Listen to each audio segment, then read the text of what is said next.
Hello guys, today magpunta kami sa Blue Water. Makasim kami doon tapos ayan na. Nagpunta na kami sa swimming pool na blue. Tapos nag-pool muna ako. Si mama nag-beach. Pahinga muna. Tapos boring na ako. Ayan, bakit ka sa room?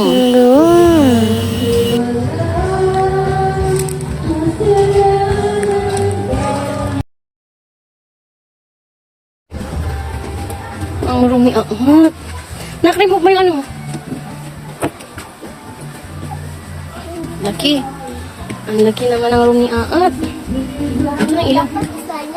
Pagsa lang. May si R dito. Check natin ang CR. Dito? Wow. Ganda na Pag may lalaki pa. May panalaki pa. Sa ilang. I just see. Please. So, dumating kami ng mga 3:30, kaya nagpahinga muna saglit. At eto na, after ng pahinga, naligo na kami ng mga 4 p.m. Medyo hindi na siya mainit.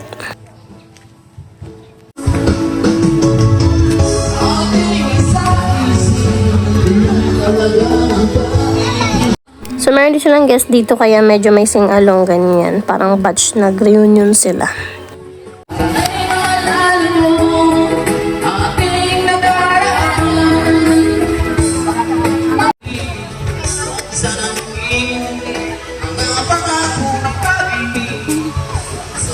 The beauty of blue water.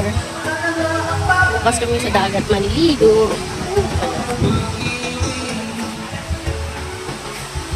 This is our place.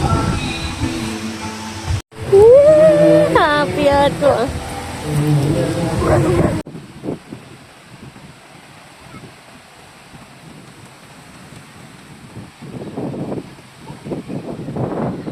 So yan, mga 4:30 to 5 na ata yung halo. So masarap maligo kasi walang init. Tahimik ng kalibutan na yung mga tao.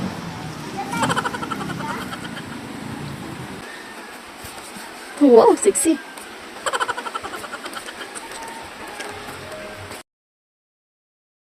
So ayan, enjoy pa namin ni Aat ang afternoon swimming namin. Kasi after that ay mag-wait na kami ng food. Nirent ni Aat. Halika na, samahan kita. Go na.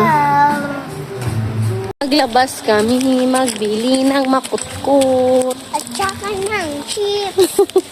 Dinner na kami. Dumating ang order namin. So, nag-order lang pala sila sa labas. Ayan, so nag-order sila ng food sa labas pala kasi wala sila dito. Nagtuluto ng dinner sa loob ng resort. So, ayan, dito namin na pag-kemi na mag-eat kasi maganda ng view kaya lang medyo maraming lamang. Nawasak mo yung chicken, calamares at sisig ang aming dinner. Ay, may rice. Hala, yung rice doon. Sarong. Rice ay ang kanin na ako. Yung sisig nila. At, eat mo siya. Ito kami mag-dinner sa may. Oh. Dagat. Si ate na panigkain. Ganda. Hindi. Ayan, so sarap sana tumambay dito kumain kaya lang medyo maraming ang lamok. So dito na namin minadali ang aming dinner.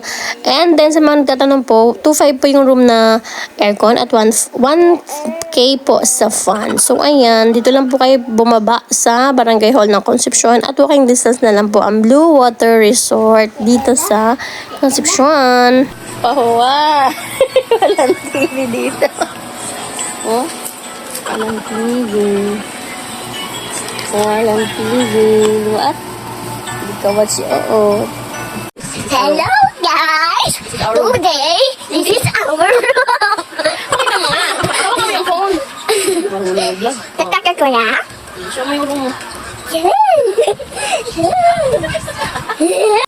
Ayan, so good morning na ngayon. So Sunday morning na yan. So hindi na ako masyadong nakatulog kasi nga basta kakaiba pag mga first day ko sa isang lugar. Hindi ako masyadong nakatulog. So ito ang ganda-ganda ng view sa morning. Ayan.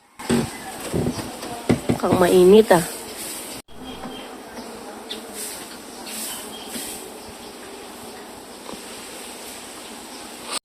Paswim tayo. Baby. Pampalang ka na. Need to swim na. Wow. Hi. Are you going to swim? Wow.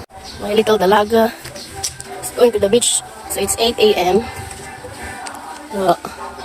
Breakfast na dito. So mamaya na kami mag-eat. Kasi napakainit. So this is the view pag mga ito ng tao.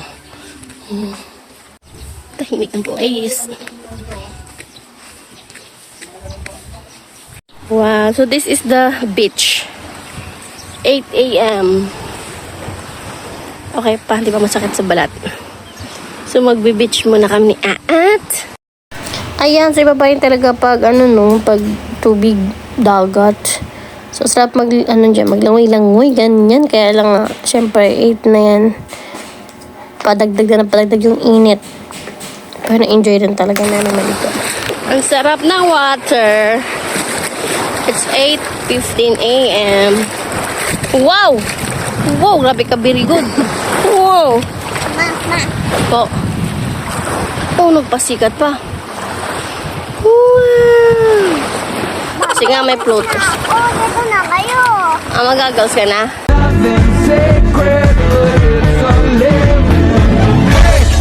Here she go, either a little too high or a little too low. Got no self-esteem and vertigo. Does she think she's made of candy? Hey, ho, here she go, either a little too loud or a little too close. Got a hurricane to the back of her throat. She thinks she's made of candy. Free breakfast. Sorry, thank you, sir. Pagdating. So, yan, mga past 9 na kami kumain ng almusal. At after that, ligo na lang and then prepare na kami uuwi. So, ayun, may mga dumating na bagong guest. May birthday na naman yung bata. At ayan, nakipaglaro pa si Aat. So, after that, nag-prepare na kami. At alam mo naman, mama lang talaga ang nag-prepare ng mga gamit. Tuwing pauwi at paalis. So, ayan, relax sila sa si Aat at saka si Papa S. Habang ako ay nagkakanta kami na sa pagligpit ng mga bagay-bagay. At bye, blue water.